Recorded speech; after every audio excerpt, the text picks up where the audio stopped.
Is it the first time that the Chinese Coast Guard became very aggressive in Pag-asa Island?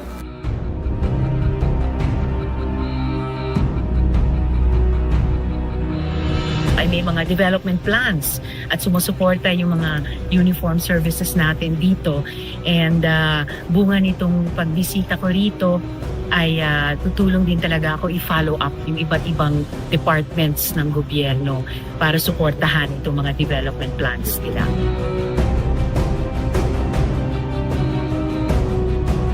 We are not retreating from the West Philippine Sea. We are reinforcing our presence. That line from officials in Manila hit differently this time, because this isn't just another statement for the press cycle. This is concrete. Asphalt, steel, dredgers, expansion plans. And here's the real question that should stop you mid-scroll. What happens when a small runway in the middle of contested waters becomes the front line of great power competition? That's exactly what's unfolding around Pag-asa Island, the Philippines' most important foothold in the Kalayaan Island Group, a cluster of outposts inside the wider Spratly Islands. On paper, it sounds technical: port upgrades, runway extension, better logistics, routine infrastructure, boring even. But zoom out. 1/3 of global maritime trade moves through these waters every year. Energy shipments, semiconductor supply chains, the stuff that keeps modern economies breathing. And right in the middle of that flow is a small island with barely a few hundred residents, fishermen, soldiers, teachers, living at the edge of geopolitical tension. I remember looking at photos of Pag-asa once. It didn't look like a battlefield. It looked ordinary. A modest runway, a few buildings, children riding bikes near the coast. And yet analysts in Beijing, Washington, Tokyo, probably even in Canberra, are watching it like hawks. Because this isn't about land. It's about who can sustain presence. If you can dock ships reliably, you control maritime tempo. If you can land aircraft consistently, you shape surveillance reach. If you can stay. When others try to pressure you out, you redefine the map without firing a shot. That's positional geopolitics. Not loud, not flashy, just a steady, stubborn presence. And here's the uncomfortable truth. In the West Philippine Sea, absence gets interpreted as weakness. Infrastructure becomes strategy. A longer runway isn't just concrete, it's signaling. A reinforced port isn't just logistics, it's deterrence in slow motion. Think about it like this. Imagine two neighbors arguing over a shared fence. One keeps showing up, fixing his side, installing lights, reinforcing the posts. The other complains but doesn't reinforce anything. Over time, who looks more committed to that space? That's the dynamic playing out in the Kalayaan Island Group right now. The Philippines isn't trying to match anyone ship for ship. That's not the play. The play is sustainability. Staying power. Making sure Pag-asa is not a token outpost, but a functioning maritime node. And honestly, it's bold, because expansion here doesn't happen in a vacuum. Every dredger is noticed. Every supply convoy was tracked. Every new slab of concrete photographed by satellites. The move will be read in Beijing as strategic signaling. It will be welcomed quietly in Washington. It will make Southeast Asian neighbors watch closely. But for Manila, the logic is simpler and older. If you claim it, you maintain it. If you maintain it, you secure it. If you secure it, you shape what comes next. In a region where presence equals power, Pag-asa is no longer a remote island. It's a statement.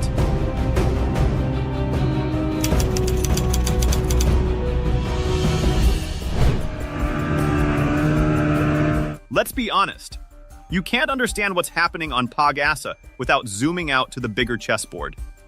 The South China Sea isn't just blue water and shipping lanes.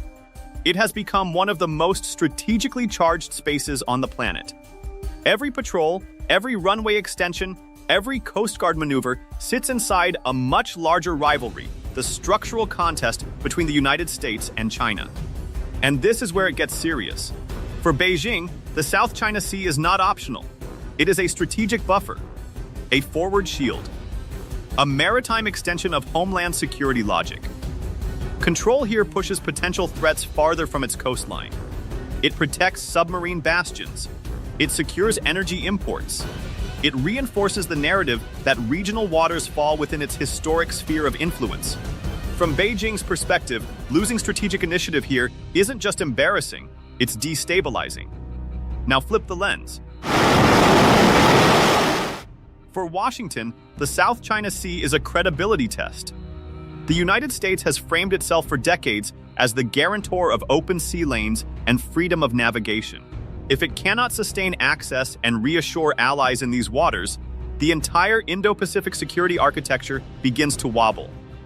Alliances are built on trust, and trust is built on presence. This isn't theoretical, it's structural. One side sees encirclement risk, the other sees erosion of maritime order. And caught between those tectonic plates is Manila. For the Philippines, this isn't about abstract doctrines. It's an existential sovereign space. Fishing grounds, energy prospects, jurisdictional rights, national pride, domestic political legitimacy. The West Philippine Sea isn't a policy debate, it's part of the country's identity. That's why the expansion in the Kalayaan Island Group feels different now. For years, Manila hedged. It is balanced. It is a calibrated language. It oscillated between engagement and resistance. There was caution, understandable caution, about provoking either side too sharply. But something has shifted. The Philippines is no longer hedging. It is repositioning. Infrastructure expansion on Pag-asa isn't a neutral development project. It is strategic signaling embedded in concrete. It communicates durability, not just to China, not just to the United States, but to Southeast Asia as a whole. It says, we are not a passive theater of competition. We are an actor within it. And that changes the equation. Because when a frontline state decides to reinforce rather than retreat, great power dynamics adjust around it.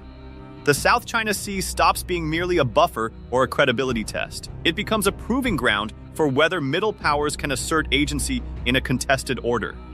That's the deeper structural context behind a runway extension. It's not just infrastructure. It's alignment, posture, and the quiet reshaping of regional equilibrium. There's a quiet but decisive shift happening in the West Philippine Sea. For years, Pag-asa was proof that the Philippines had a foothold, a flag, a runway, a small community. It was a symbolic occupation, meaningful, yes, but still vulnerable, still limited. What Manila is doing now moves beyond symbolism. This is entrenchment. On Pag-asa Island, the expansion of port facilities transforms the island from a remote outpost into a functioning maritime node. A larger and more capable port means naval and Coast Guard vessels can dock directly and more safely. That might sound technical, but in contested waters, it is everything. When ships can berth securely instead of hovering offshore, resupply becomes routine instead of risky. The window of vulnerability narrows, exposure decreases, operational rhythm stabilizes, and rhythm matters. Because whoever controls tempo shapes the strategic environment. Improved maritime logistics strengthen endurance. It allows the Philippines to sustain presence without dramatics, without scrambling under pressure. A reinforced port quietly communicates that this is not a seasonal commitment, it is a structural one. Infrastructure, in this sense, becomes deterrence by durability. The longer you can stay, the harder you are to dislodge. Permanence signals sovereignty more effectively than rhetoric ever could. The Airstrip tells a similar story. Pag-asa's roughly 1,300-meter runway has always been a strategic asset, but reliability changes the game. When the runway becomes consistently usable for military transport aircraft and intelligence, surveillance, and reconnaissance missions, the island shifts from being merely occupied to being operationally integrated. Air access compresses distance. It shortens response time. And in maritime disputes, response time often determines whether a situation stabilizes or escalates. Faster deployment capability strengthens deterrence not because it invites confrontation, but because it reduces uncertainty. When you can respond quickly, you shape the escalation ladder before it spirals. Air reliability also expands the potential for joint training and rotational presence. further embedding Pag-asa into broader security networks without formally militarizing it in an overtly provocative way. This is the strategic logic at work. Move from symbolic occupation to sustained operational entrenchment. Concrete, asphalt, docking space, runway reinforcement, these are not mere construction projects. They are instruments of statecraft. In the contested geometry of the Kalayaan Island Group, the Philippines is no longer just showing up. It is settling in. So we'd like to really look at the future of Pag-asa Island, and hopefully, no, baka in the near future, this can also be a tourist spot, no. So itong ating runway can also be used for civilian aircrafts na rin soon. Tuloy-tuloy pa rin yung mga programa natin, not just for the armed forces of the Philippines, but for the whole island. So ang tinitingnan natin dito are multi-role facilities, no. If you've been watching the Spratly Islands over the past decade, you'll notice something. There's rarely a dramatic invasion, no missiles flying, no formal declaration of conflict. Instead, it's pressure. Constant, measured, incremental. Beijing's approach has been textbook gray zone strategy. Not war, but not peace either. You see maritime militia vessels appearing in large numbers around disputed features. Fishing boats that don't quite behave like fishing boats. They linger, they swarm, they create facts on the water. Then comes Coast Guard coercion, large white-hulled ships asserting administrative authority, shadowing, blocking, projecting presence in a way that stays just below the threshold of military confrontation. And then there's what people now casually call water cannon diplomacy, high-pressure blasts against Philippine resupply vessels. Aggressive maneuvering, harassment designed to exhaust, intimidate, and normalize Chinese dominance without crossing into kinetic conflict. Layered over all of this is legal narrative warfare, maps, historical claims, domestic legislation, diplomatic messaging. The idea is simple. Repeat something long enough, enforce it physically, but not explosively, and over time it starts to look like reality. China's objective has been clear. Reshape the status quo without triggering a shooting war, especially not one that could pull in the United States under alliance commitments. It's pressure without war, control without formal conquest. And for years, Manila's response was largely tactical. Protest notes, public exposure, diplomatic complaints, occasional joint patrols. Necessary moves, yes, but reactive ones. Each incident dealt with as it emerged. What's happening now with infrastructure expansion in the Kalayaan Island Group is different. It's structural. Instead of contesting every individual swarming episode or water cannon incident in isolation, the Philippines is reinforcing its baseline, strengthening ports, improving runway reliability, making presence less fragile, less interruptible. That shift is subtle but strategically profound. When you harden logistics and air access on Pag-asa Island, you reduce the effectiveness of gray zone pressure. Harassment works best against vulnerability.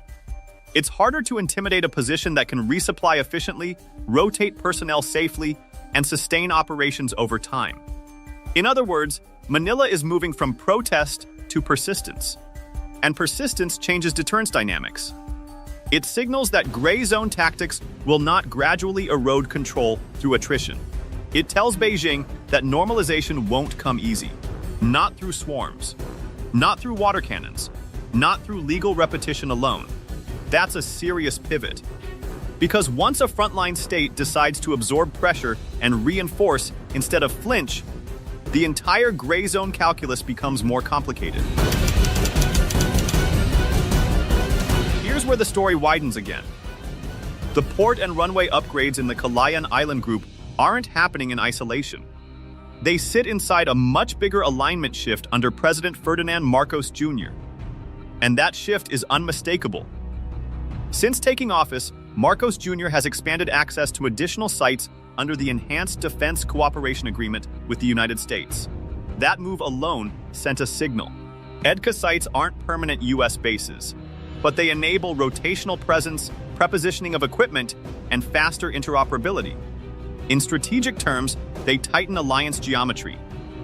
Then came the joint patrols, not just with Washington, but also with Japan and Australia. Maritime coordination that once felt occasional now feels patterned, regular, institutionalized. The optics matter, yes, but so does the muscle memory built through drills and shared operations. Add trilateral and multilateral exercises into the mix, and you begin to see the architecture forming. It's not just about one island. It's about networked deterrence. That's why the Kalayaan expansion cannot be read as a standalone infrastructure project. It's nested within alliance reinforcement. The port and runway upgrades plug into a wider ecosystem of intelligence sharing, joint patrols, and strategic reassurance. And here's the uncomfortable reality. Beijing does not view this as neutral development. From China's perspective, infrastructure in the Kalayaan Island Group looks less like sovereign maintenance and more like forward positioning by the US-aligned state. It reads as alignment consolidation. As containment pressure edged closer to China's perceived buffer zone. Whether that perception is fair or not is almost secondary.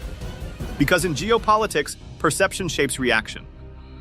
If Beijing interprets Pag-asa's upgrades as part of a broader balancing coalition, its countermeasures will reflect that assumption.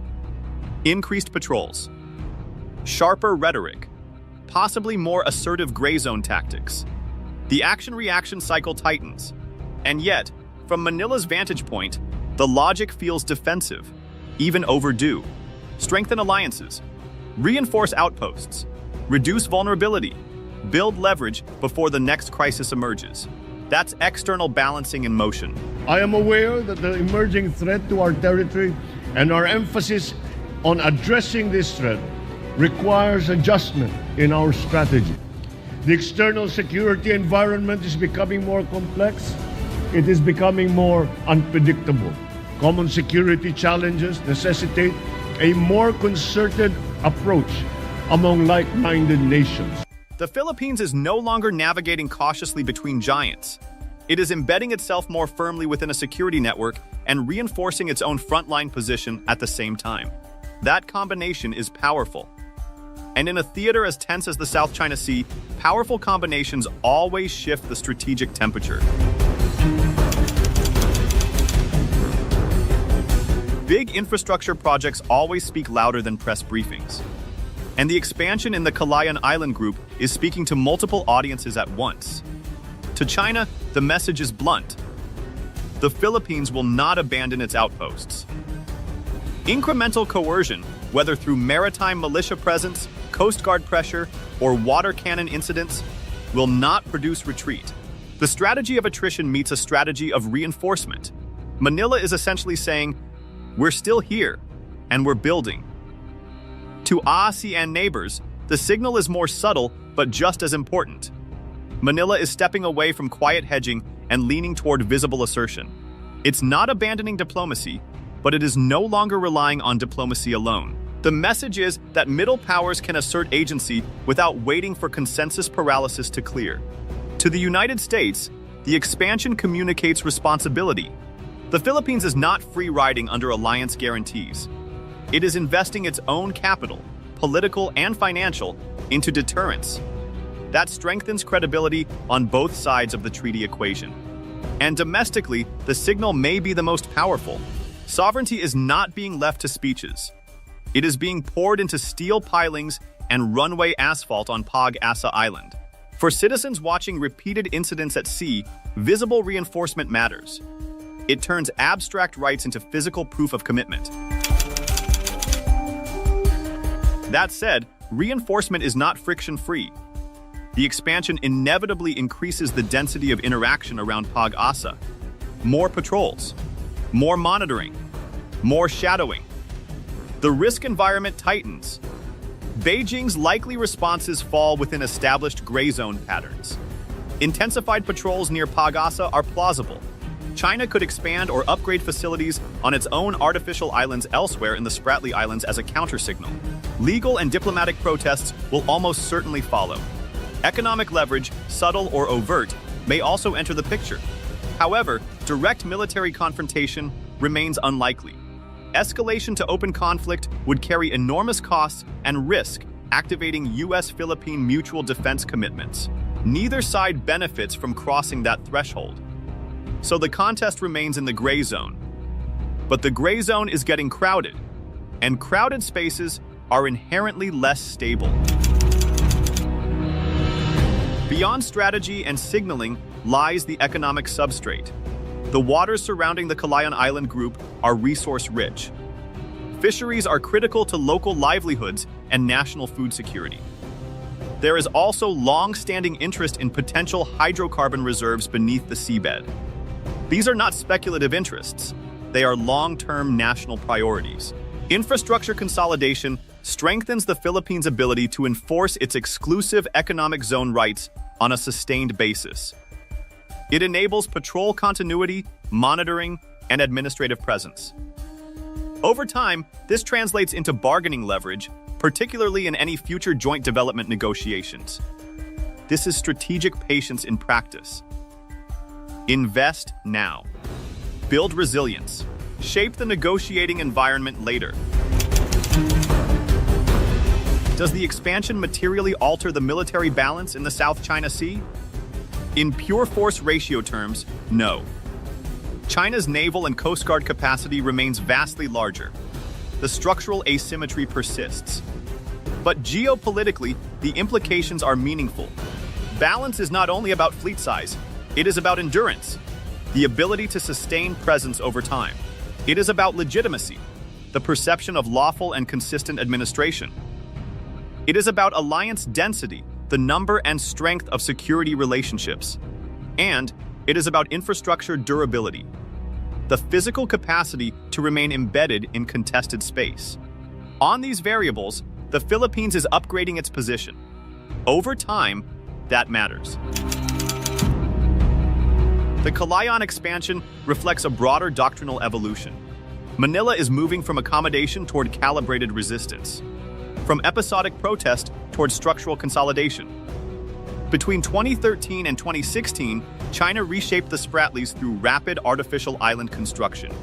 Airstrips, ports, fortified facilities, infrastructure as geopolitical transformation. The Philippine response is slower, smaller in scale, but strategically intentional. This is infrastructure as statecraft. It is not dramatic, it is deliberate. The port and airstrip expansion in the Kalayaan Island Group is not tactical improvisation. It is strategic consolidation within an intensifying maritime rivalry. It signals firmer alignment with the US-anchored Indo-Pacific security framework. It communicates refusal to concede incremental encroachment, and it reflects recognition that 21st century sovereignty is sustained not only by legal claims, but by infrastructure, alliances, and persistent presence.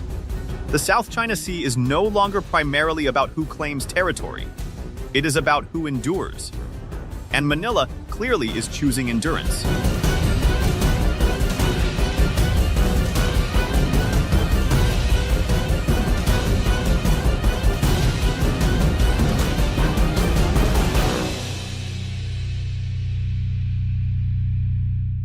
Another Filipino fishing vessel harassed by Chinese ships in disputed waters in the West Philippine Sea. Let's hear more.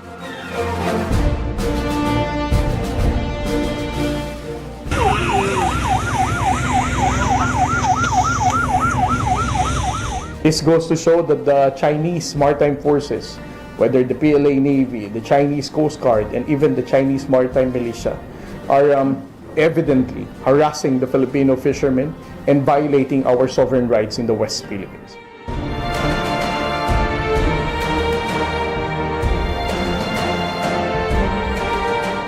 How many ships does it take to send a message without firing a single shot?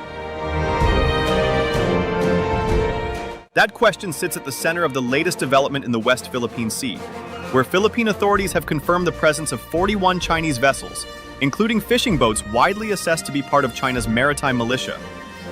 This was not a random congregation of fishermen pursuing seasonal catch. It was a calculated display of presence in waters Manila considers its own.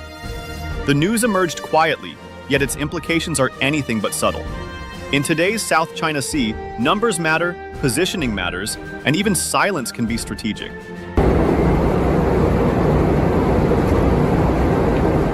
To understand why this sighting matters, imagine a neighborhood where one homeowner repeatedly parks dozens of vehicles outside another's gate. No weapons displayed, no threats spoken, yet the message is unmistakable.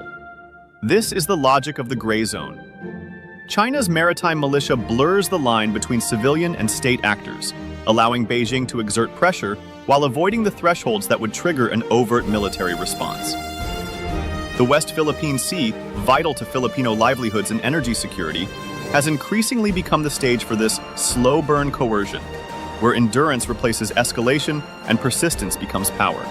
Other claimant states have faced similar pressure but responded differently. Vietnam pairs quiet diplomacy with firm maritime patrols and meticulous documentation of incursions. Malaysia often downplays incidents publicly while strengthening offshore enforcement discreetly.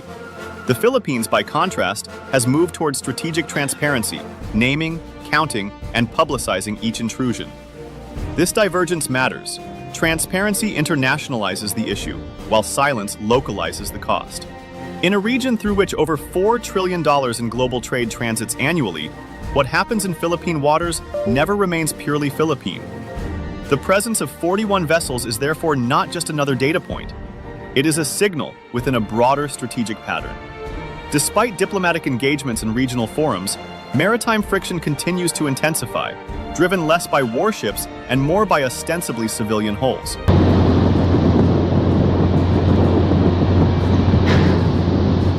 Power in the South China Sea is increasingly exercised through endurance, ambiguity, and repetition.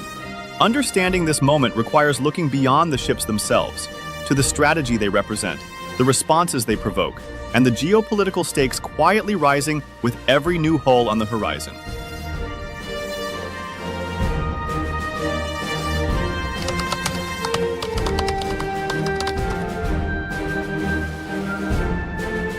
The West Philippine Sea is not a rhetorical invention or a symbolic renaming. It refers specifically to maritime areas within the Philippines' exclusive economic zone, EEZ, in the South China Sea, as defined by international law. These waters extend up to 200 nautical miles from the Philippine coastline and include strategically sensitive features such as Ayungin, Second Thomas Shoal, Pag-asa, Thitu Island, and Recto, Reed Bank. These are not abstract points on a map. They are operational spaces where fishermen work, coast guards patrol, and geopolitical pressure is felt daily. The legal basis of the Philippine claim is unusually robust. It rests on the United Nations Convention on the Law of the Sea, UNCLOS, and was reinforced in 2016 when an international arbitral tribunal ruled decisively in favor of the Philippines, invalidating China's expansive 9-line claim. While Beijing rejected the ruling, it remains legally binding and widely cited, giving Manila a strong normative position in a region often dominated by power politics rather than legal clarity. Beyond law, the value of the West Philippine Sea is intensely practical. These waters sustain the livelihoods of over 2 million Filipino fisherfolk. When access is restricted or intimidation occurs, the impact is immediate: reduced catch, unstable income, and heightened food insecurity. Unlike larger states with diversified buffers, coastal Philippine communities absorb these shocks directly, turning maritime tension into a lived economic reality. The seabed beneath these waters further raises the stakes. Recto, Reed Bank, is estimated to hold up to 5.4 trillion cubic feet of natural gas, a resource that could significantly reduce the Philippines' dependence on imported energy. In a volatile global energy environment, this potential is not merely commercial, it is strategic. Control over exploration rights translates into leverage over future national resilience. Finally, the West Philippine Sea lies astride one of the world's most critical maritime arteries. Nearly 1/3 of global shipping passes through the broader South China Sea.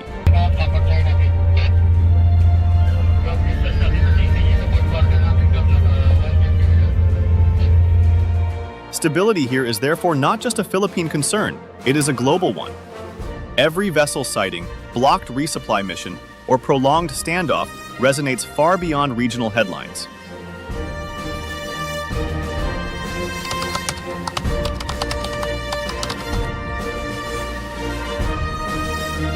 The composition of the 41 vessels points to deliberate intent. These were not small wooden boats typical of subsistence fishing, but large, steel-hulled ships designed for endurance. Such vessels are commonly associated with China's distant water fleet, and in many cases, the Chinese Maritime militia, a state-backed force operating in the gray zone between civilian activity and military function. Their uniformity and coordinated behavior suggest organization, not coincidence. Supporting this assessment was the presence of auxiliary vessels believed to provide logistics, refueling, or surveillance support. These ships enable prolonged loitering without port calls, transforming nominal fishing activity into sustained presence.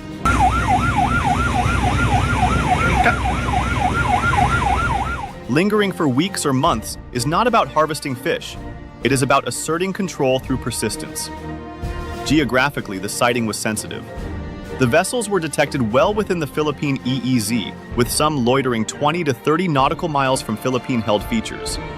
This calibrated proximity applies pressure without crossing into overt confrontation, a familiar Chinese tactic of incremental boundary pushing. Even before they arrived on that area, the PLA Navy 621 and China Coast Guard 23521 already started harassing them by dangerous maneuver, blocking, and even with the use of siren. Detection relied on a layered system combining Philippine Navy and Coast Guard patrols, aerial reconnaissance, and satellite-based maritime domain awareness.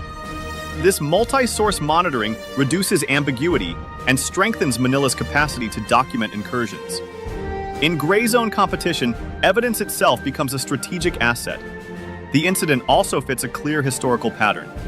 In 2021, more than 200 Chinese vessels massed at Julian Felipe, Whitsun, Reef, under the pretext of sheltering from bad weather. That episode followed the same playbook: civilian labeling, prolonged loitering, and strategic ambiguity. The current sighting appears to be a scaled, controlled iteration of that strategy, rather than an anomaly.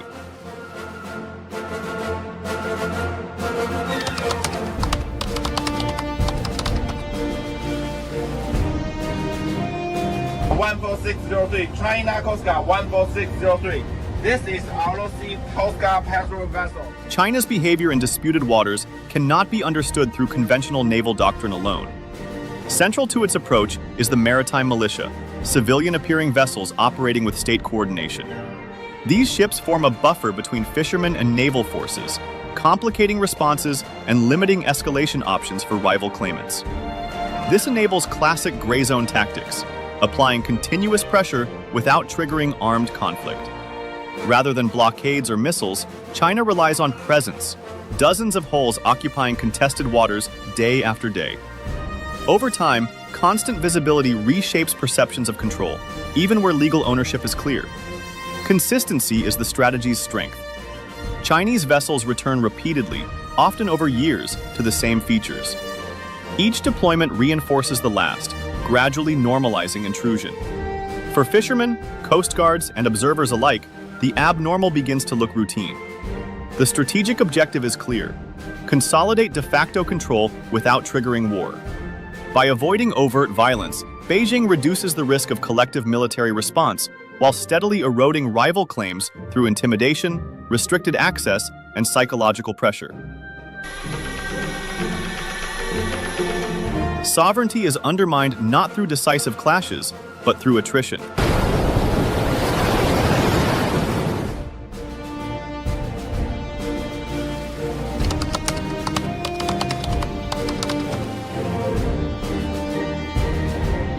The Philippine response has been measured and increasingly confident. The Armed Forces of the Philippines, AFP, emphasized vigilance, restraint, and professionalism, showing that the vessels were operating within the Philippine EEZ. Nagkataon na sinalubong kami nung 621 na warship nila. Inikutan kami tapos inescortan lang ho kami na itinataboy kami palayo. Ako naman talaga ilang mo hindi man akong tatakot. Diretso lang, basta tuloy-tuloy lang. Maya-maya, galing mo lang west ng Scarborough, maharurot, ikutan kami, nagalit. Talagang tinataboy kami dinidigdig. The message was firm but controlled. The situation is being monitored and rights are being asserted. The Philippine Coast Guard, PCG, played a frontline role, shadowing vessels, issuing radio challenges, and maintaining presence. Crucially, it has embraced transparency, publicly releasing imagery and positional data. In gray zone competition, visibility functions as deterrence. Diplomatically, Manila has been persistent. Since 2016, it has filed over 450 diplomatic protests, reinforcing its legal position and preventing acquiescence. The issue has also been raised in regional and multilateral forums, framing incidents as challenges to the rules-based order rather than isolated disputes. Allied coordination has intensified. Cooperation with the United States, Japan, and Australia now includes joint patrols, intelligence sharing, and capacity building. While the Philippines stresses it seeks no conflict, these partnerships signal that coercion carries wider consequences.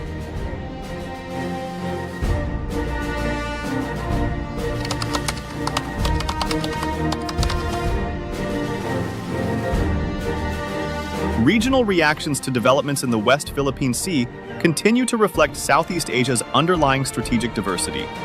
Within ASEAN, responses remain uneven, shaped by differing threat perceptions, economic ties with China, and national maritime interests. Some member states have chosen cautious language, avoiding direct reference to China in official statements, and emphasizing general principles such as restraint and dialogue. Others, particularly claimant states, have been more explicit, using incidents like the latest vessel sighting to renew calls for a substantive and legally binding code of conduct, COC, in the South China Sea. This divergence highlights a persistent ASEAN dilemma. While unity is repeatedly affirmed at the rhetorical level, consensus often fractures when national interests and external pressures collide. The slow progress on the COC has further amplified these divisions. Years of negotiations have produced frameworks and draft texts, but little in the way of enforceable commitments. For some ASEAN members, this delay reflects prudence. For others, it shows the limitations of consensus-driven diplomacy when confronted with sustained gray zone pressure. As a result, ASEAN's role has increasingly shifted from conflict management to damage control, aimed at preventing escalation rather than resolving underlying disputes. Outside Southeast Asia, reactions have been more direct and strategically aligned. The United States reiterated that an armed attack on Philippine public vessels or forces in the Pacific, including the South China Sea, would trigger obligations under the 1951 Mutual Defense Treaty. While carefully calibrated to avoid provocation, this statement serves as a deterrent signal, clarifying red lines and reinforcing alliance credibility. It also reflects Washington's broader interest in preventing the normalization of coercive behavior in contested maritime spaces. Japan and Australia have echoed similar concerns, framing the issue in terms of freedom of navigation, adherence to international law, and opposition to unilateral attempts to alter the status quo. Their statements are less about taking sides in sovereignty disputes and more about defending the integrity of the maritime order that underpins regional stability and economic prosperity. Both countries have expanded maritime cooperation with the Philippines, including patrols, training, and capacity building initiatives. These positions have translated into operational consequences. The frequency and visibility of freedom of navigation operations have increased, accompanied by a stronger naval and coast guard presence by extra-regional powers. While FONOPs do not resolve sovereignty disputes, they serve an important signaling function, demonstrating that contested waters remain open and that excessive maritime claims will be challenged. Collectively, regional and international reactions show a widening gap between diplomatic caution and strategic urgency. ASEAN continues to struggle with internal cohesion, while external partners move toward more assertive engagement. This dynamic is reshaping the strategic environment of the West Philippine Sea, embedding it more deeply within the broader contest over norms, power, and order in the Indo-Pacific.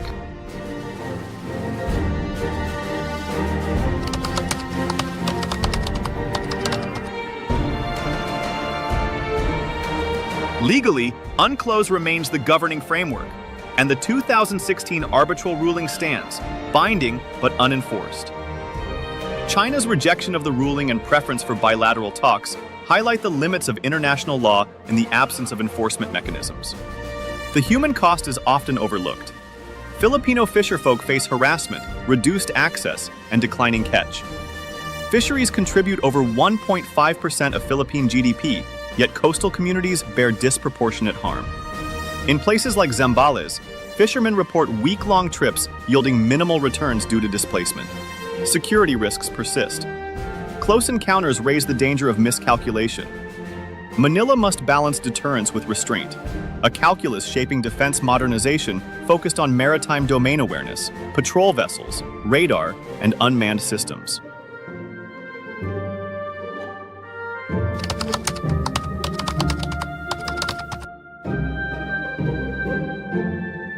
The West Philippine Sea has evolved far beyond a bilateral maritime dispute.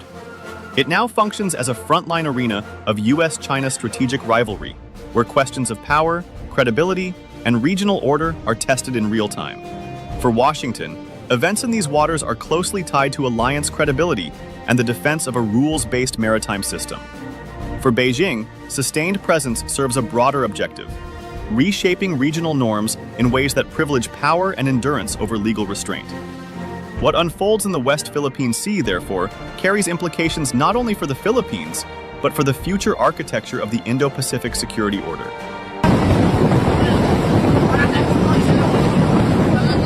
At stake is the stability of one of the world's most economically vital maritime regions. The South China Sea underpins global manufacturing and energy flows, linking East Asian industrial hubs with Middle Eastern and European markets. Any serious disruption, whether from escalation, prolonged instability, or miscalculation, would reverberate through global supply chains, shipping insurance markets, and energy prices. Even limited conflict or sustained uncertainty could raise transportation costs and undermine investor confidence, particularly in an era where global trade networks are already under strain.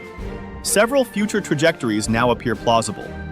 One is the normalization of incursions, in which sustained foreign presence becomes routine and increasingly uncontested. Over time, this could erode effective control without formal changes to sovereignty, creating a new status quo defined by endurance rather than law. This scenario favors actors willing to absorb long-term costs and disadvantages states with limited maritime capacity, turning legal victories into hollow gains. A second trajectory is the internationalization of the dispute. As gray zone pressure persists, extra-regional powers may deepen their involvement through joint patrols, expanded freedom of navigation operations, and enhanced defense cooperation with regional partners. While this could strengthen deterrence and preserve access to critical sea lanes, it also raises the risk of strategic congestion, more ships, more close encounters, and a higher probability of miscalculation in already crowded waters. A third, more stabilizing path lies in selective confidence-building measures. These could include joint patrols focused on non-traditional security threats, fisheries management agreements to protect livelihoods, or clearer incident-at-sea protocols to manage encounters. Such mechanisms would not resolve sovereignty disputes, but they could reduce friction and create space for long-term political solutions. The challenge is that confidence building requires mutual restraint, something difficult to sustain amid asymmetric power dynamics. Each scenario presents both risks and opportunities. Normalization threatens sovereignty through attrition. Internationalization deters coercion but heightens escalation risks. Confidence building offers stability but demands political will and trust that are currently fragile. The trajectory ultimately taken will depend on how consistently regional states assert their rights, how allies balance deterrence with restraint, and whether major powers prioritize long-term stability over short-term strategic advantage.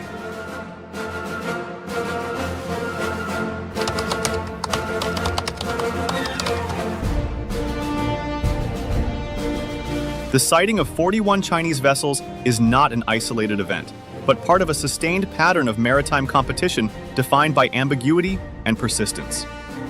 The West Philippine Sea remains vital to sovereignty, livelihoods, and global commerce. Long-term stability will depend not on numbers alone, but on vigilance, principled diplomacy, and collective commitment to a rules-based maritime order, before quiet persistence redraws realities at sea. If you found this analysis valuable, share your perspective in the comments. Your insights help deepen the conversation and sharpen our understanding of evolving regional dynamics.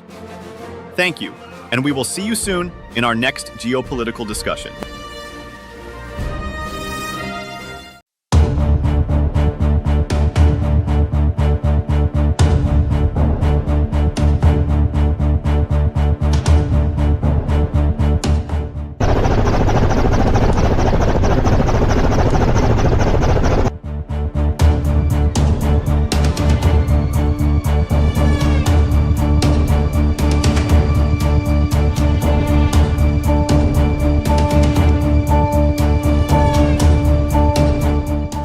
happens when the world's busiest trade highway turns into a naval chessboard? That's the question hanging heavy over Asia right now. In the latest jolt of breaking news, Chinese warships and Coast Guard vessels have surged back into contested waters of the South China Sea, shadowing U.S. naval activity and circling flashpoints like Scarborough Shoal. One regional security official summed it up bluntly: this is no longer signaling, this is positioning. And suddenly, Manila is on high alert, allies are dialing each other up, and the calm blue waters are starting to look dangerously crowded. Picture this for a second: a stretch of sea carrying nearly $3 trillion in global trade every year, now packed with destroyers, patrol ships, and combat aircraft flying too close for comfort. This isn't some distant maritime dispute. It's the route your fuel, food, electronics, and energy supplies travel through. Scarborough Shoal, just a short sail from the Philippine coast, has once again become ground zero, with China flexing power and the Philippines responding by tightening coordination with the United States and regional partners. One wrong move here doesn't just make headlines, it rewrites security equations. And that's why this moment hits different. This isn't about one patrol or one provocation, it's about who controls the rules of the sea. Beijing's deployments challenge freedom of navigation, test international law, and directly push back against U.S. presence in the Indo-Pacific. For the Philippines, it's an uncomfortable reminder that sovereignty isn't abstract. It's defended in real time, under real pressure. The South China Sea is no longer simmering in the background. It's boiling, and the world is watching to see who blinks first.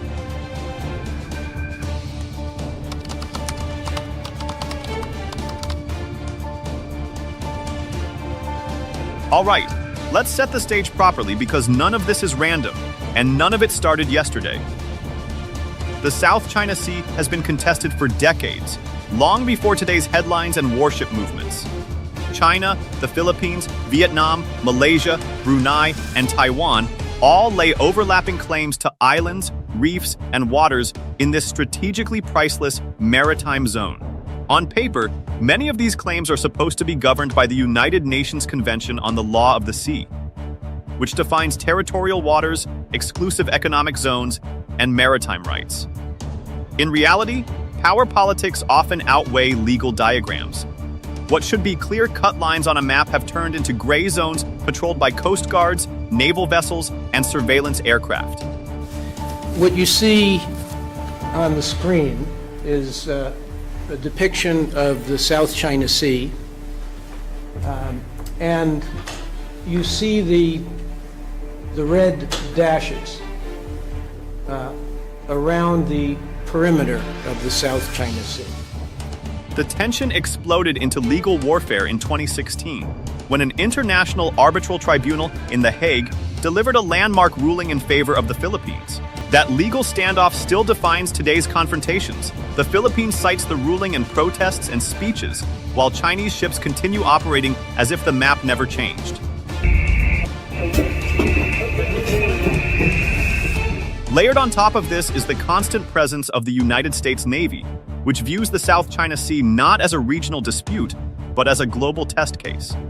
Through regular freedom of navigation operations (FNOP), U.S. warships deliberately sail near contested features, including recent patrols close to Scarborough Shoal, to challenge what Washington calls excessive maritime claims. The message is old school but crystal clear: the seas stay open, no matter who tries to fence them off. As U.S. officials put it, these missions defend the right to fly, sail, and operate wherever international law allows.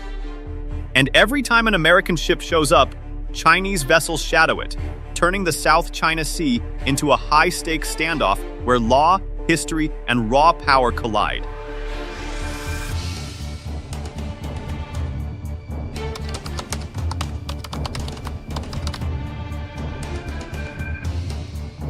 Now here's where things get real, because this isn't just talk anymore, it's steel in the water and aircraft in the sky. Over the past few days, China has rolled out serious naval and air power into waters claimed by the Philippines. And the composition of these forces matters. Guided missile destroyers and frigates, not symbolic patrol boats, have been tracked operating close to sensitive areas, signaling high-end combat readiness rather than routine law enforcement presence.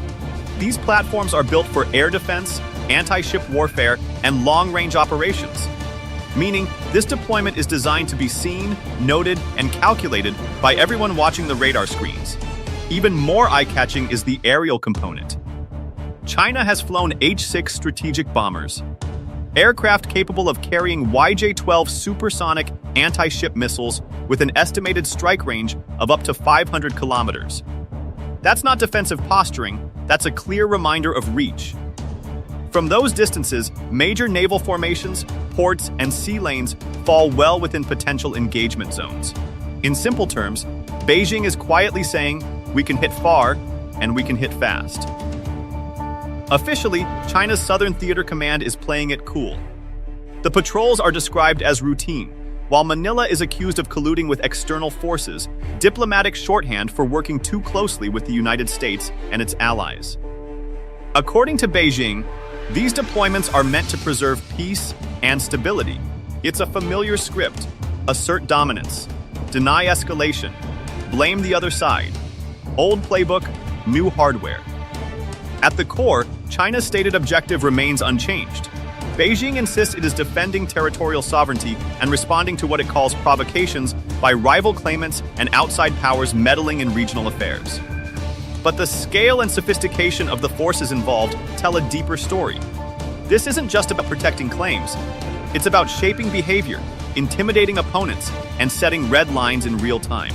In the South China Sea, China isn't asking for attention anymore. It's commanding it.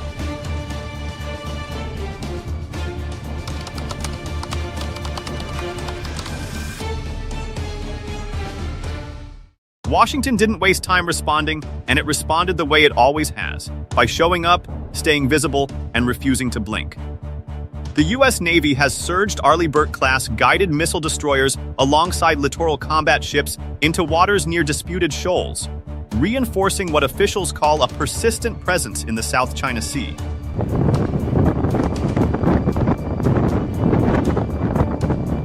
These aren't ceremonial sail-bys. Arleigh Burkes are among the most capable surface combatants afloat, packed with Aegis air defense systems, cruise missiles, and anti-submarine warfare capabilities.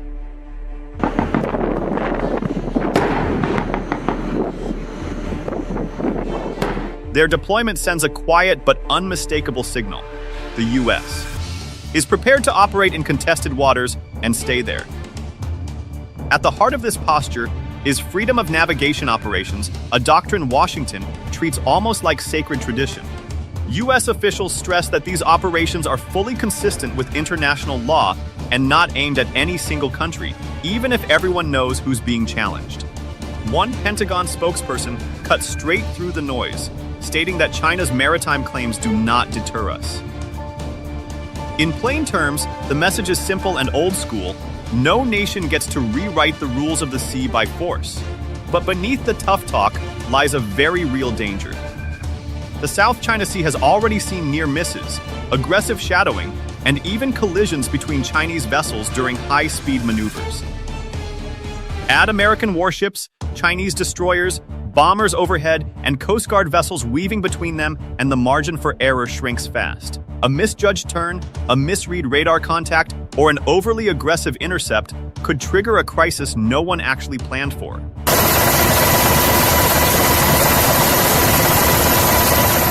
That's the uncomfortable truth of the current U.S. posture. Deterrence keeps the peace until it doesn't. And in these crowded waters, where pride, power, and patrol routes collide, escalation doesn't need intent. It only needs one bad moment.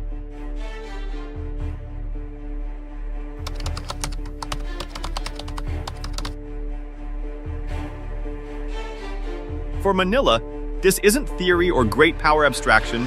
This is happening right off its coast, and the response has been sharp, public, and deliberate.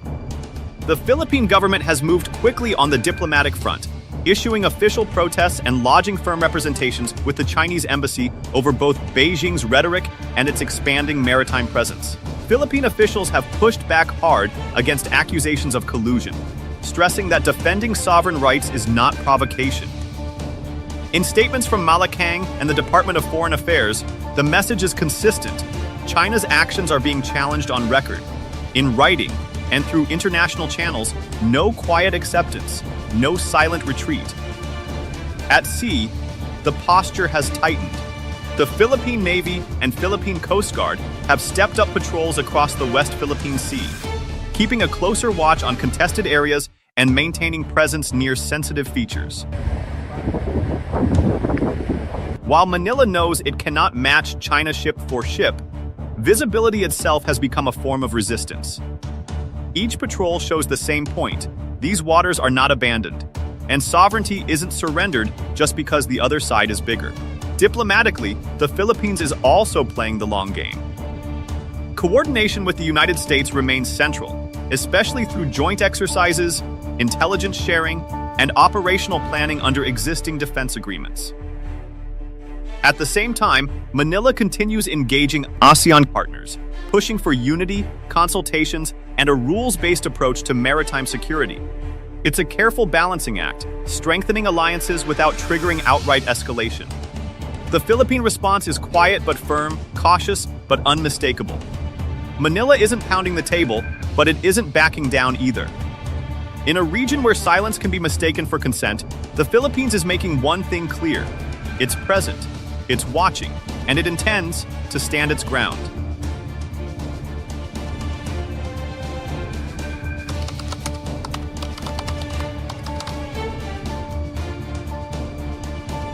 What's unfolding in the South China Sea doesn't stay neatly boxed inside national borders, it ripples across the entire region. For ASEAN, these tensions are a stress test of unity. Some member states are deeply uneasy about being dragged into a confrontation between major powers, preferring quiet diplomacy and strategic ambiguity. Others, especially claimant states, are increasingly vocal about the need to push back against coercive behavior before it becomes the new normal. The result is a familiar Asian dilemma: consensus versus credibility.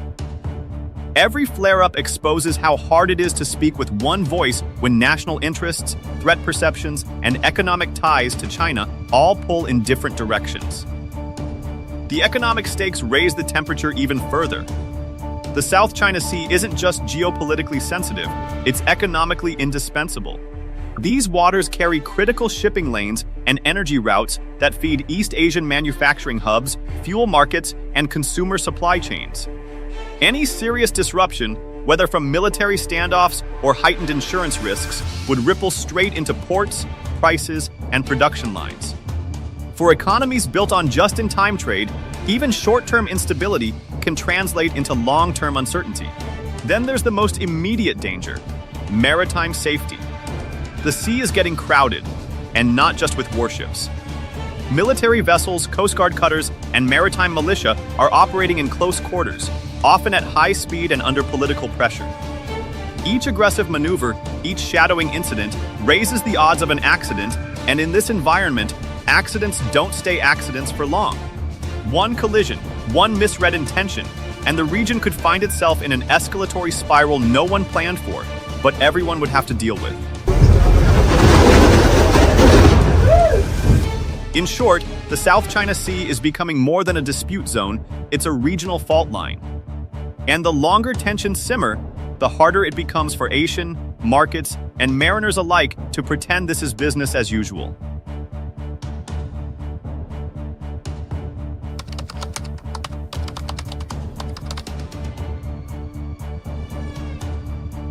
At the core of all this naval muscle flexing is a much quieter battlefield, international law, and that fight may be the most consequential of all.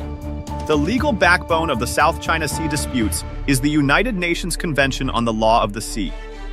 Under UNCLOS, coastal states are granted clearly defined maritime entitlements, including territorial seas and exclusive economic zones extending up to 200 nautical miles.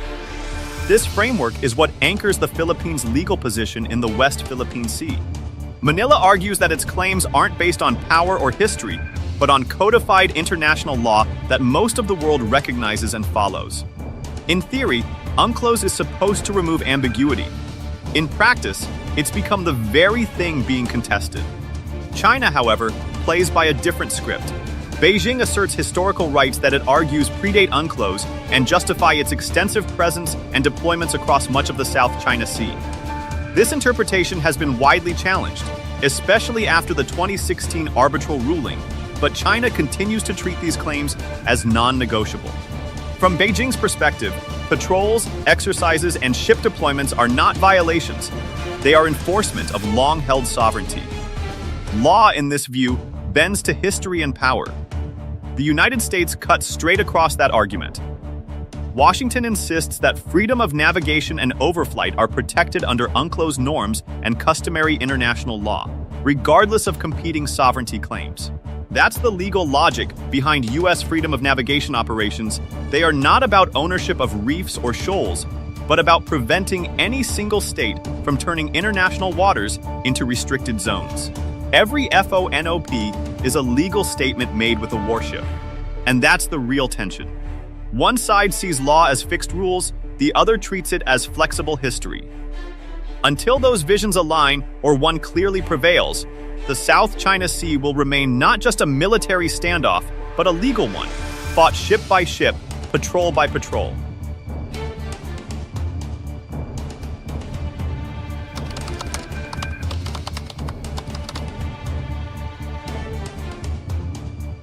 When you strip away the press statements and naval posturing, what's left is a tense strategic equation, and none of the outcomes are guaranteed to stay tidy.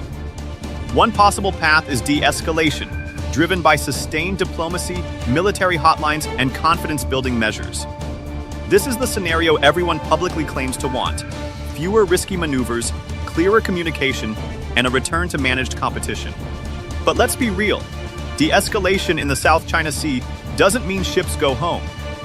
It means tensions are contained, not resolved, and restraint becomes a daily operational choice rather than a permanent fix. The more likely near-term scenario is a prolonged standoff. Persistent patrols, shadowing operations, and shows of force continue, but without major incidents. Friction becomes normalized. Each side learns the other's habits, thresholds, and red lines. This kind of frozen confrontation feels stable on the surface, but it's exhausting, expensive, and inherently fragile. One political crisis elsewhere or one aggressive captain at sea can shatter the balance overnight. The most dangerous scenario is escalation, and the scary part is that it wouldn't have to be intentional. An unintended collision, an aircraft intercept gone wrong, or a misinterpreted radar lock could trigger rapid military responses before diplomacy has time to catch up. In an environment thick with nationalism and alliance commitments, even a minor incident can spiral faster than leaders can control. Complicating all of this is the accelerating technological edge. Advanced missile platforms, long-range strike systems, real-time surveillance drones, and networked sensors are compressing decision-making timelines. Commanders now see more, track faster, and react quicker, which sounds stabilizing, until it isn't. Speed reduces room for human judgment, and in contested waters, that can turn seconds into strategic consequences. Bottom line, the South China Sea isn't drifting toward resolution, it's hardening into a test of endurance, discipline, and crisis management. The danger isn't war by design, it's war by miscalculation, and history tells us that's often how the worst ones start.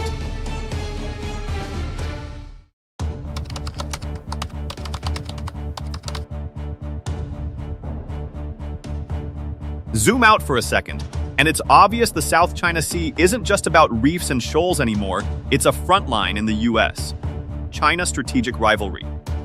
Every patrol, every statement, every joint exercise feeds into a much larger contest over influence, credibility, and leadership in the Indo-Pacific.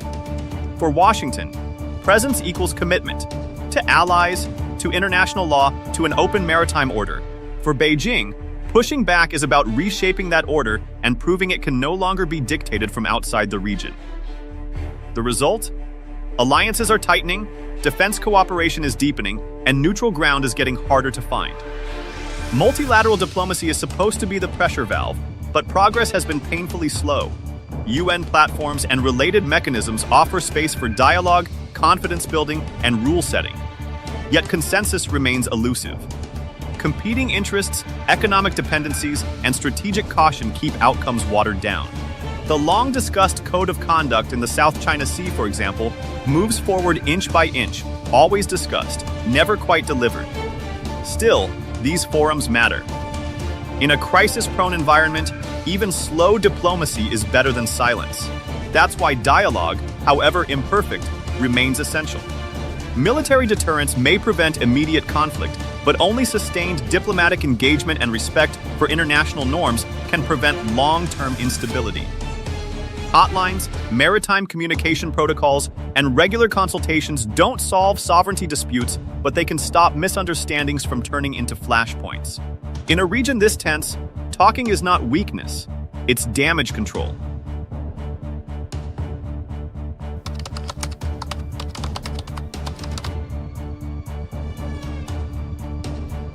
What we're witnessing now is a clear escalation in geopolitical intensity. China's expanded naval deployments, the United States' firm maritime posture, and the Philippines' heightened state of alert all point to a South China Sea that is more contested, more crowded, and more consequential than ever. This isn't a temporary spike, it's a new normal taking shape in real time. The risks are obvious and serious. Military operations intersect with strategic rivalry and unresolved legal claims, creating a volatile mix where miscalculation could carry regional, even global consequences. Trade routes, energy flows, alliance credibility, and international law are all on the line. When great power competition plays out at sea, the margin for error is dangerously thin. The path forward is narrow but clear. Stronger diplomacy, greater transparency, and consistent adherence to lawful maritime conduct are no longer optional. They're essential. The South China Sea has always been a crossroads of commerce and culture. Whether it becomes a corridor of cooperation or a theater of confrontation depends on the choices being made right now, while the ships are still maneuvering and the lines are not yet crossed.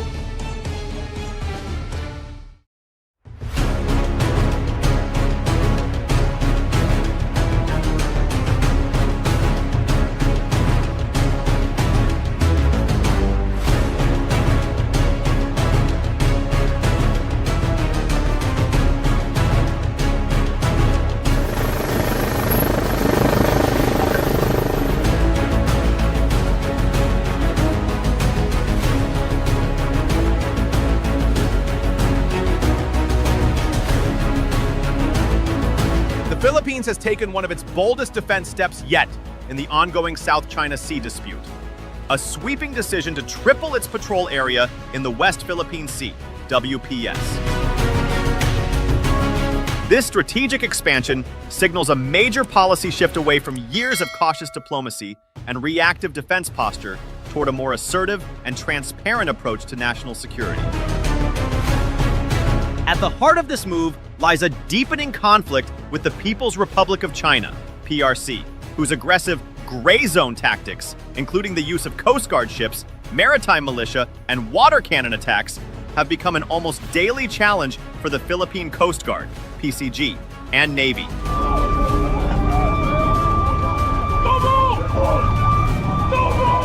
These actions continue despite the landmark 2016 Permanent Court of Arbitration, PCA, ruling, which overwhelmingly invalidated China's expansive 9-line claim and affirmed the Philippines' sovereign rights over its exclusive economic zone, EEZ. Faced with growing coercion, Manila has introduced a new and highly visible defensive doctrine known as assertive transparency. This strategy involves actively documenting, publicizing, and condemning Chinese incursions in real time, turning every act of intimidation into a matter of global scrutiny. As one Philippine defense official explained, the approach aims to shine light on the truth and impose diplomatic and reputational costs on Beijing for its unlawful behavior. In essence, this new posture reflects a strategic recalibration, one that blends military readiness with information warfare and diplomatic leverage. It is not just about expanding patrol routes.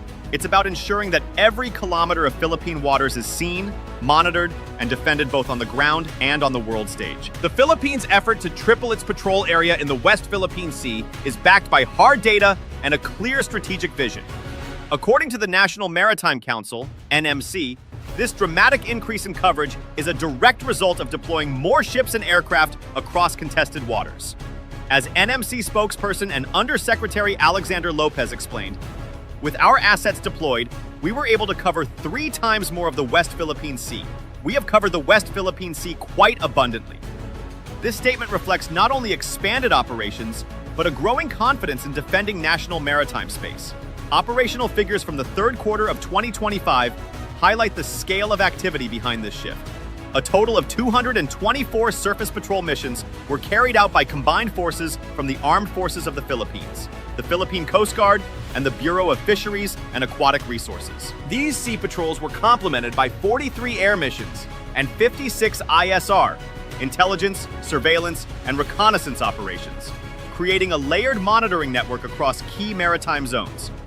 Combined, these efforts saw Philippine forces operate across more than 77,000 nautical miles, demonstrating sustained presence and coverage where Chinese vessels have previously roamed freely with little resistance. More than just statistics, this patrol surge represents a deeper transformation in Philippine maritime policy. Analysts describe it as a shift from monitoring and protesting to actively governing maritime territories. Instead of simply documenting intrusions or filing diplomatic notes, the government is now implementing a permanent, proactive maritime domain awareness (MDA) program intended to ensure continuous visibility, accountability, and tactical readiness at sea. This approach signals a long-term commitment to protecting sovereign waters, one backed by data-driven patrols, interagency cooperation, and a clear message. Philippine waters will be patrolled, governed, and defended, not abandoned or ceded. The Philippines' decision to expand its patrol operations across the West Philippine Sea is not a theoretical shift. It's a measured response to a long string of dangerous encounters and escalating acts of Chinese aggression. These flashpoints, documented over the past 2 years, illustrate why Manila has chosen to adopt a more assertive and transparent approach in defending its maritime rights. At the center of these incidents is 2nd Thomas Shoal, Ayungin Shoal, home to the grounded BRP Sierra Madre, a Philippine Navy outpost since 1999. This rusting ship, manned by Filipino Marines, relies on constant resupply missions that have become flashpoints for confrontation. In June 2024, one of the most serious clashes occurred when Chinese Coast Guard personnel intercepted a resupply convoy, using high-pressure water cannons and executing dangerous blocking maneuvers. Reports later confirmed that some Chinese crew members were armed with knives and even an axe, resulting in injuries to Filipino sailors, one losing a finger, and significant damage to supply boats. Though both governments later pledged to de-escalate in July 2024, Chinese vessels merely shifted their focus elsewhere, continuing a pattern of intimidation under a new guise. Another persistent hotspot is Scarborough Shoal, Panatag Shoal, a rich fishing ground well within the Philippines' exclusive economic zone, but under Chinese control since 2012. Between August 2024 and May 2025, observers recorded 121 days of direct interactions between Chinese and Philippine vessels in this area, averaging about 12 days of encounters per month. These standoffs often involve dangerous shadowing and blocking tactics. In February 2025, a new escalation occurred when a Chinese PLA Navy helicopter made an unsafe interception of a Philippine Bureau of Fisheries aircraft, reportedly coming within 3 meters, 10 feet of its wing, a reckless act that risked mid-air collision. Farther west, in Whitsun Reef, Julian Felipe Reef, and Sabina Shoal, Chinese coercion has taken on a swarm-like form. In December 2023, the Philippine Coast Guard detected over 135 Chinese vessels clustered in formation at Whitsun Reef, up from 111 vessels the month before, signaling an organized occupation tactic. Similarly, in August 2024, Chinese Coast Guard ships rammed and fired water cannons at Philippine patrol vessels near Sabina Shoal, damaging their hulls and forcing retreat. These recurring attacks have transformed once quiet reefs into symbols of persistent resistance and sovereignty testing. The pattern extends beyond individual flashpoints. Regional monitoring data shows that the number of Chinese maritime militia vessels operating across the South China Sea surged by 35% in 2023, with an average of 195 vessels deployed daily. At the same time, Chinese Coast Guard patrols logged 1,000 939 total ship days in 2024, up from 1,652 the previous year, across 6 major contested zones, according to the Asia Maritime Transparency Initiative, AMTI. Together, these figures paint a clear picture. The Philippines is facing systematic, sustained pressure across multiple fronts. Each flashpoint, from the Sierra Madre to Scarborough and Whitsun, reinforces the same message. Assertive patrols are no longer optional. They are essential.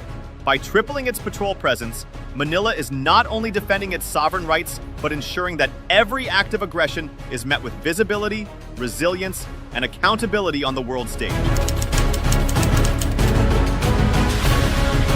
The Philippines' expanded patrol coverage in the West Philippine Sea is not happening in isolation. It's underpinned by a fast-moving program of maritime modernization and strategic alliance building. These efforts, combining new hardware, infrastructure, and stronger military partnerships, aim to transform the country's maritime defense from a reactive stance into a proactive deterrent force. Manila's strategy is clear: to ensure that every patrol is backed by credible capability, every confrontation met with readiness, and every alliance leveraged for collective security. The heart of this modernization push lies in a significant expansion of the Philippine Coast Guard's PCG fleet and surveillance capabilities. Under a $438 million acquisition program, the PCG is purchasing 40 new fast patrol boats from the French shipbuilder OCEA. These vessels, each 35 meters long and capable of speeds up to 35 knots, are designed for high-speed pursuit and maritime law enforcement operations, ideal for intercepting intruding vessels and conducting rapid response missions in contested waters. Their arrival will mark one of the largest upgrades to the PCG's operational fleet in decades, directly addressing the need for agility and presence in the vast maritime domain. In parallel, Japan continues to play a critical role as one of Manila's top maritime partners.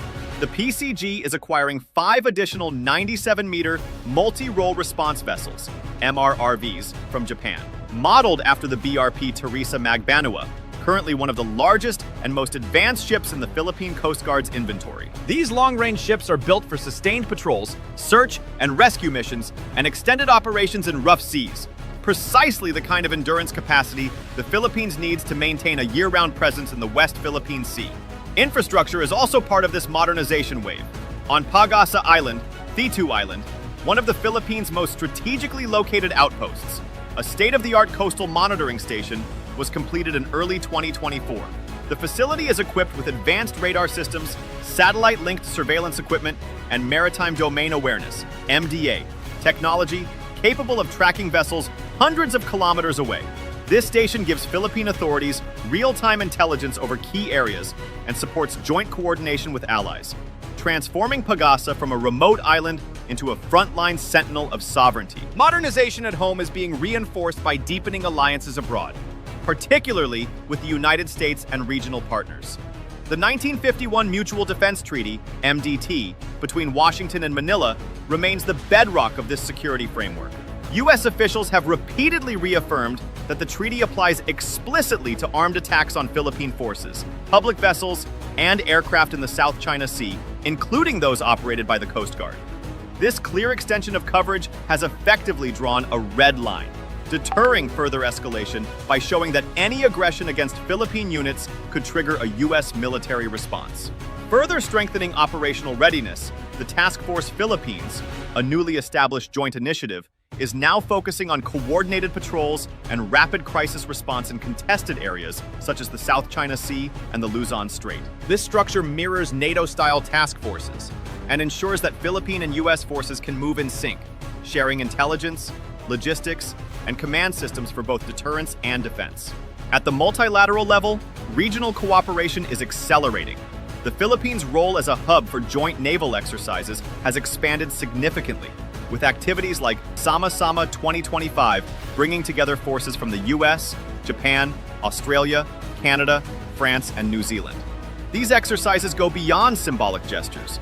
They simulate real-world combat scenarios, joint rescue missions, and complex interoperability drills, building trust and readiness among allied navies.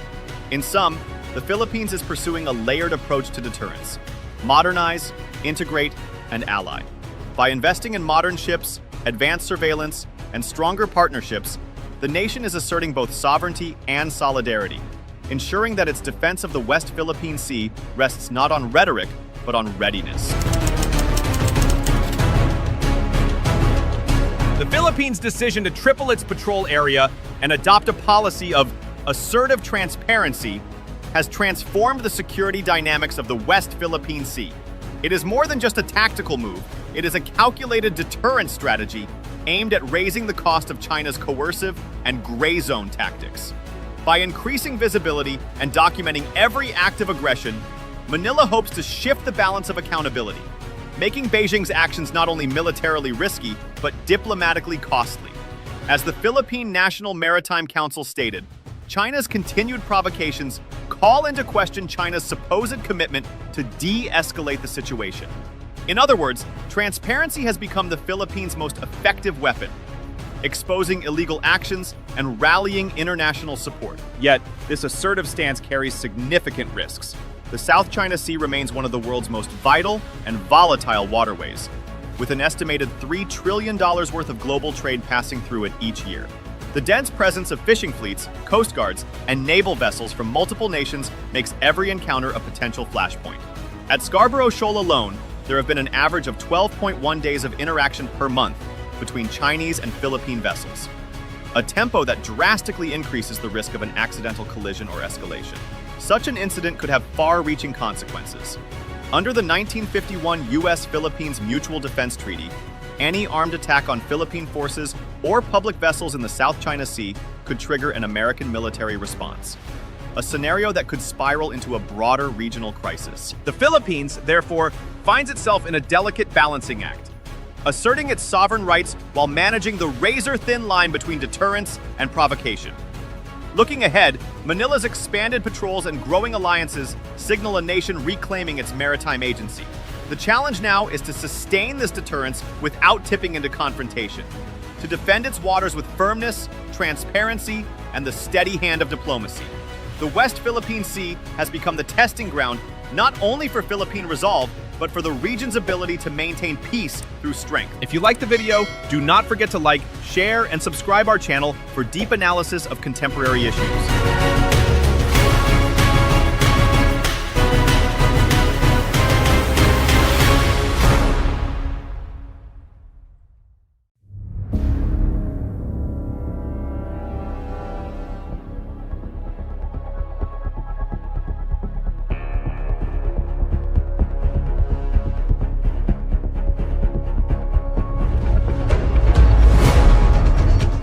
The harassment of the Philippine Coast Guard vessel, this is not just an harassment on the Philippine government. This is actually a mockery to the international law, to the United Nations Convention of the Law of the Sea.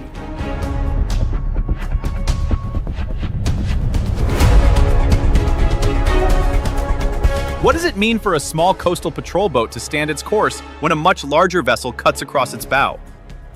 In the West Philippine Sea, this is no longer a hypothetical question. It is a daily reality.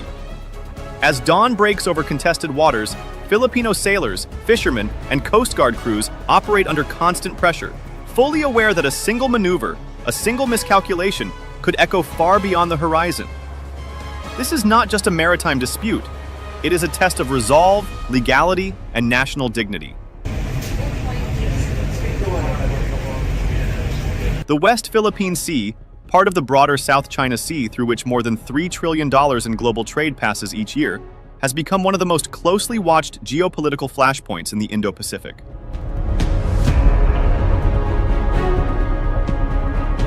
Chinese Coast Guard vessels patrol aggressively, maritime militia swarm disputed features, and water cannons replace warning shots. These are gray zone tactics, actions calibrated to intimidate without triggering open conflict. Yet for the Philippines, the consequences are anything but abstract. Fishermen are driven from traditional grounds. Resupply missions face obstruction. Sovereign rights recognized under international law are challenged in real time on real waters.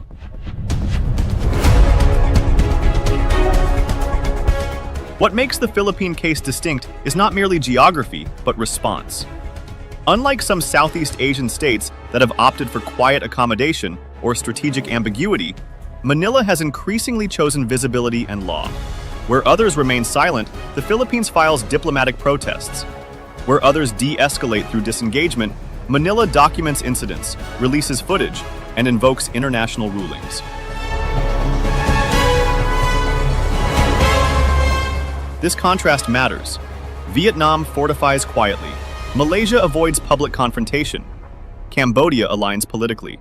The Philippines, by comparison, has taken the harder path, absorbing pressure while insisting that rules, not power, must govern the sea. All we are doing is resupplying our fishermen, protecting our territorial rights. Again, it will be provocative, it will be seen as an escalation. We don't do that. The Philippines does not escalate tension. Quite the opposite. The Philippines always tries to bring down the level of tension. At the heart of this stance is a simple but profound choice: to defend sovereignty without militarizing the dispute, to resist coercion without provoking war. By anchoring its strategy in international law, diplomatic signaling, and strengthened alliances, particularly with the United States and regional partners, the Philippines is attempting something rare in modern geopolitics. It is showing that a middle power, even under sustained pressure from a far stronger adversary, can stand its ground without abandoning restraint. This is the story of how the Philippines is navigating one of the most dangerous waterways in the world, not with bravado, but with persistence. Not with force alone, but with principle. And in an era where might often seems to make right, that choice may prove more consequential than any single encounter at sea.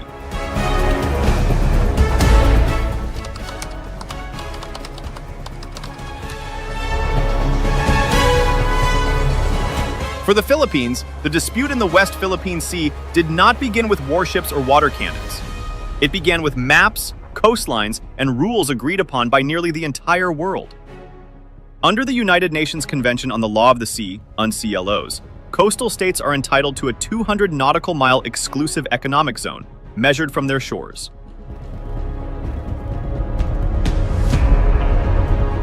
For Manila, this is not an abstract legal concept. It defines where Filipino fishermen can work, where energy resources may be developed, and where the state exercises sovereign rights.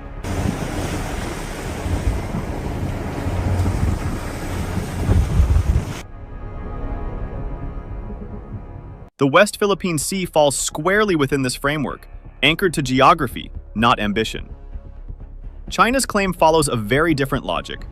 Through the so-called 9-dash line, Beijing asserts historic rights over nearly the entire South China Sea, an area stretching thousands of kilometers from the Chinese mainland and overlapping the EEZs of multiple Southeast Asian states. Unlike UNCLOS-based claims, the 9-dash line is not tied to coastlines, distances, or modern maritime law. It is deliberately vague, historically selective, and strategically expansive. That ambiguity has been its strength, flexible enough to justify patrols, pressure, and presence without ever clearly defining legal limits.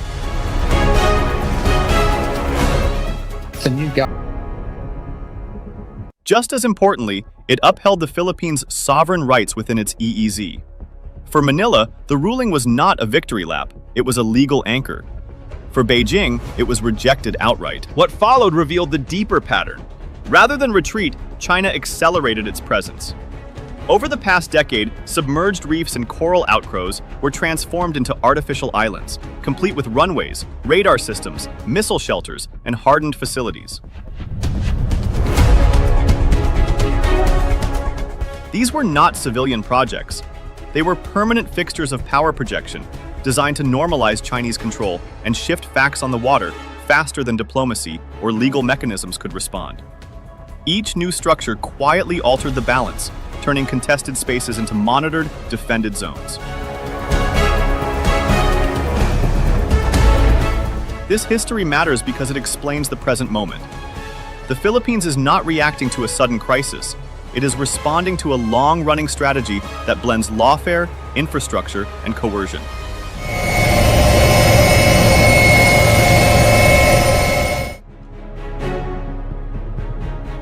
And unlike states that have chosen silence or accommodation, Manila continues to point back to the same foundation: geography, international law, and a ruling that still stands, even if one side refuses to acknowledge it. In an era where rules are increasingly tested by power, that insistence has become an act of strategic resistance in itself.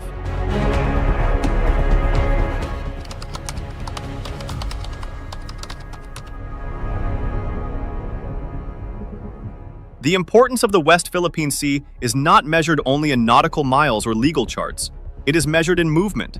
Every day, some of the world's largest container ships, energy tankers, and bulk carriers pass through these waters.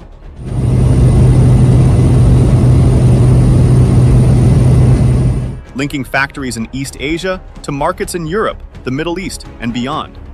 More than $3 trillion in global trade flows through this corridor annually, making it one of the busiest and most consequential maritime highways on the planet. Control, influence, or disruption here does not stay local. It ripples outward, affecting supply chains, prices, and economic stability far from Southeast Asia. This is why the West Philippine Sea carries weight far beyond Philippine shores. What happens here shapes the broader security environment of Association of Southeast Asian Nations, where smaller states closely watch whether international law can still protect them from coercion. It also directly affects extra-regional powers. For the United States and its allies, freedom of navigation through these waters underpins military mobility and commercial access.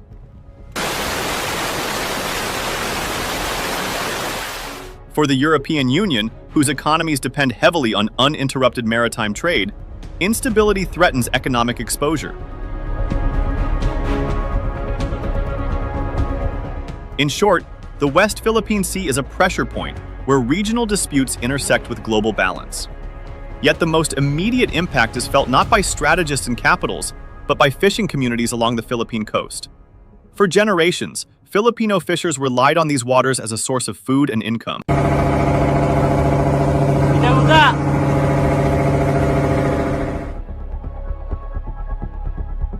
Today, many report returning home with empty nets after being crowded out by larger foreign vessels, or deterred by the constant presence of Coast Guard ships.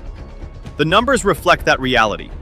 The West Philippine Sea's contribution to the country's total fish supply has reportedly fallen from around 7% to 5%, a seemingly small shift that carries serious consequences for food security, prices, and rural livelihoods. For coastal families, geopolitics shows up not as headlines, but as lost income and uncertainty about tomorrow's catch. Beneath the surface lies another layer of strategic value: energy. Geological surveys suggest that the seabed of the West Philippine Sea holds potential offshore oil and gas reserves that could help reduce the Philippines' long-standing dependence on imported fuel.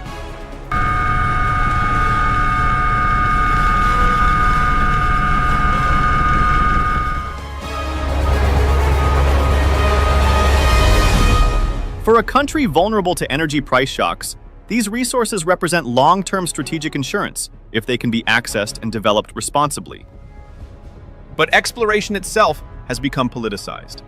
Survey ships are challenged, projects are delayed, and uncertainty discourages investment. What should be a question of energy planning has become entangled in power competition. These factors explain why the West Philippine Sea matters so deeply and why Manila's stance resonates beyond its borders. This is not simply a territorial dispute over distant reefs. It is about who gets to fish, who controls energy futures, and whether global trade routes remain governed by rules or by pressure. The strategic significance of these waters lies precisely in that convergence, where everyday livelihoods, national resilience, and international order all meet in the same stretch of sea.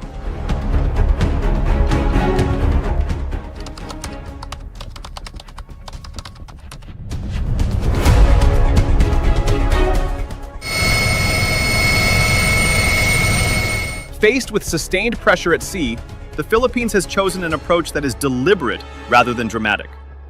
Diplomacy remains the first line of response. Manila continues to work within ASEAN to keep the dispute anchored to international law, consistently emphasizing adherence to the United Nations Convention on the Law of the Sea and the 2016 arbitral ruling. This is not easy diplomacy. Consensus within ASEAN is often slow and uneven. Yet the Philippines persists because multilateral visibility limits China's ability to isolate or quietly pressure individual states. When incidents occur, Manila does not let them pass unnoticed. Diplomatic protests, formal demarches are filed with regularity, creating a documented record of coercive behavior. These protests are not symbolic paperwork. They are strategic signals that incidents will be named, recorded, and internationalized.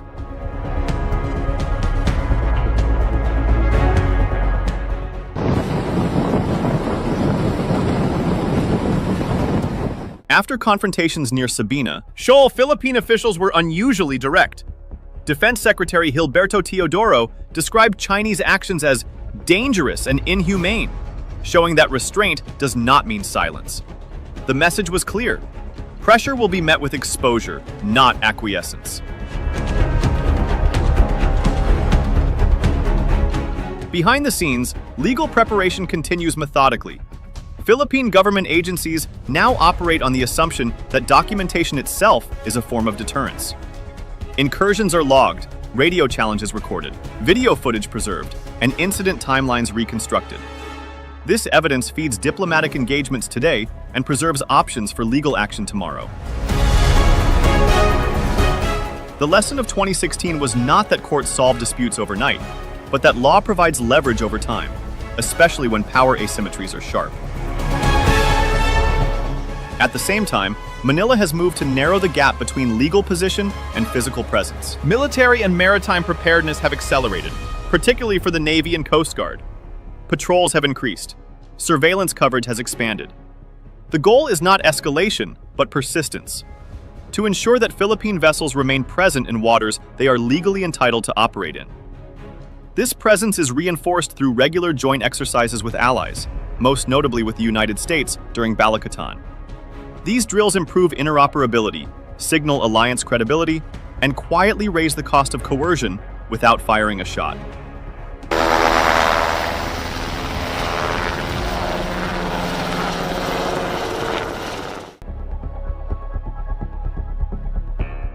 Equally important is the domestic front.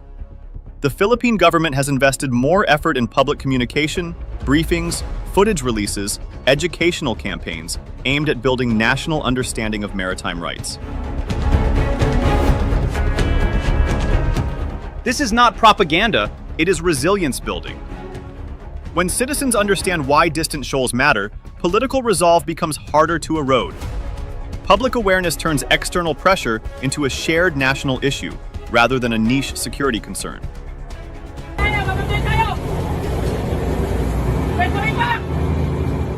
Taken together, the Philippines' response reflects a strategic posture shaped by realism. Manila cannot outmatch China ship for ship, but it can outlast coercion by combining law, alliances, documentation, and public resolve. It is a strategy built for endurance rather than headlines, and in a dispute defined by patience and pressure, that may be the most effective response of all.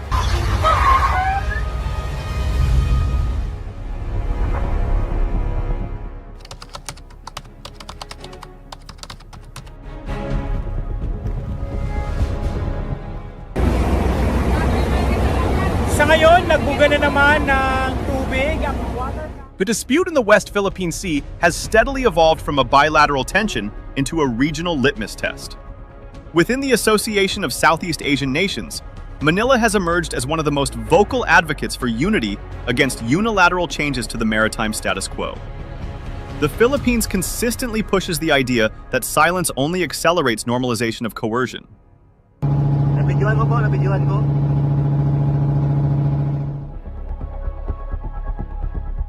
Yet ASEAN consensus remains fragile. Several member states balance maritime concerns against deep economic ties with China, making collective action uneven and often cautious. The result is a region aware of the risk, but divided over how openly to confront it. Beyond Southeast Asia, the implications widen quickly. The credibility of international maritime law is at stake, particularly the principle of freedom of navigation. In response to expansive claims, the United States and like-minded partners continue to conduct freedom of navigation operations, challenging what they describe as excessive maritime assertions. These patrols are not about territorial ownership, they are about precedent.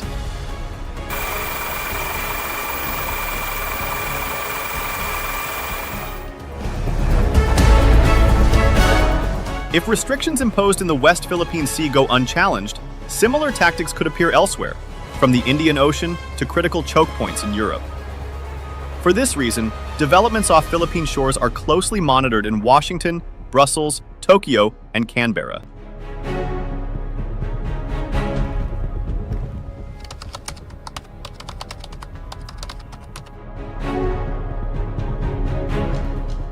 Despite its principled stance, the Philippines operates under clear constraints. Militarily, the imbalance is stark. China's Navy and Coast Guard possess far greater numbers, larger hulls, and more advanced systems. This reality limits Manila's ability to rely on unilateral force and reinforces its dependence on alliances and partnerships for deterrence and strategic depth. Presence can be sustained, but escalation control requires external support. Diplomatically, the balancing act is equally delicate. China remains a major trading partner and investor, giving Beijing economic leverage alongside maritime pressure. Philippine policymakers must therefore calibrate responses carefully, asserting sovereignty without triggering economic retaliation or closing diplomatic channels. This is not appeasement. It is risk management in an environment where missteps carry national consequences. At home, expectations are rising. Public awareness of maritime issues has grown sharply, fueled by media coverage and official disclosures. With that awareness comes pressure. Citizens increasingly demand visible protection of sovereignty, even as they fear the costs of open conflict. Political leadership must navigate this tension, projecting firmness without feeding instability and resolve without recklessness.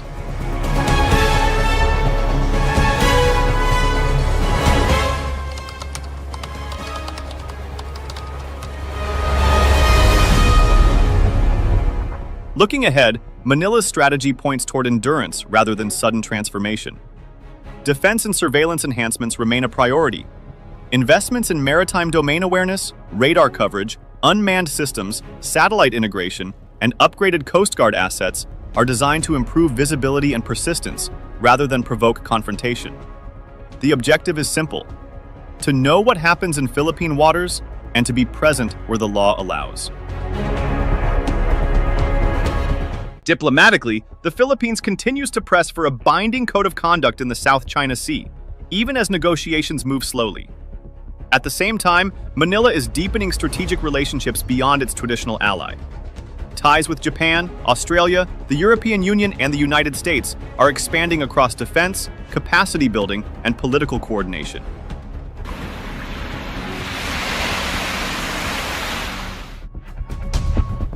This diversified network reduces over-reliance on any single partner and embeds the Philippine position within a broader coalition of interest. Equally important is sustainability. Fishing communities remain on the front line of this dispute, and long-term resilience depends on balancing access, conservation, and economic opportunity.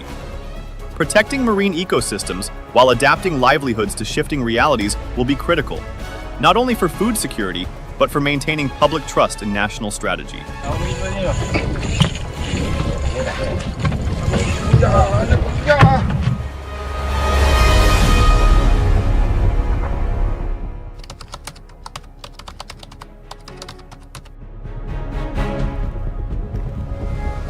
The West Philippine Sea represents one of the most serious sovereignty challenges the Philippines has faced in recent decades.